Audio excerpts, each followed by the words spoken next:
Hello everyone, this is Mansi from evidyarthi.in. Now we are starting with question number 4, exercise 10.1.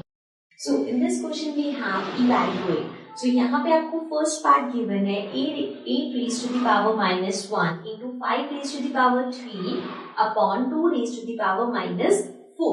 So आपको इसको evaluate करना है.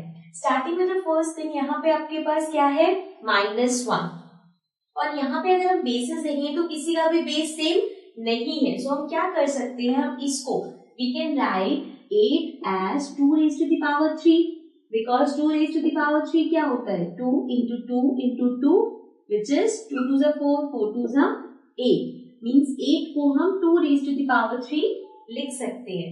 इससे क्या होगा, क्यों हम इसको 2 raised to the power 3 लिखेंगे, बिकॉज हमारा नीचे वाला बेस सेम हो जाएगा. सो 2 raised to the power 3, लेकिन इसकी पावर क्या है -1. सिर्फ 1 नहीं है जो हम इग्नोर कर सके. सो इस पे हमें लिखना पड़ेगा -1. Then multiply by 5 raised to the power 3 upon 2 raised to the power -4. अब यहाँ पे दो बेस सेम हो गए तो ये डिवाइड हो रहे हैं. मीन्स जब I write the law over here, a raised to the power m divided by a raised to the power n is equals to a m minus n. अगर base same है और वो divide हो रहे हैं तो powers subtract हो जाती है. सो ये हो जाएगा 2 एंड यहाँ पे हमारे पास क्या है 3 into 1 3, so that is -3. उसके बाद power -4.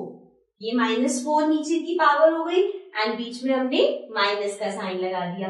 Multiply by 5 raise to the power 3. ठीक है. Now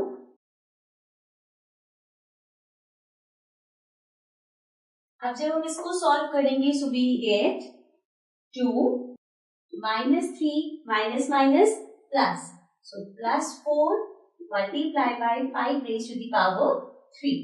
okay.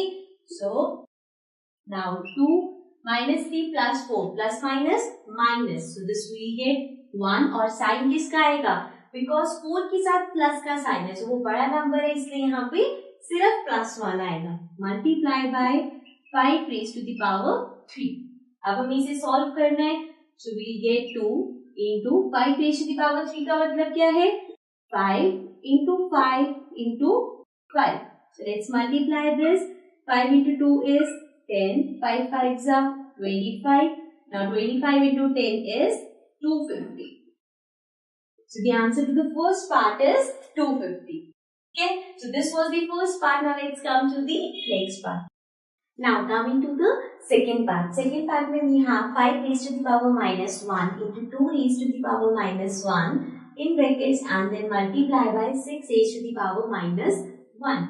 We can see यहाँ पे जितनी भी पावर्स है सारी नेगेटिव में, तो इन पावर्स को हम पॉजिटिव कर सकते हैं. We know how.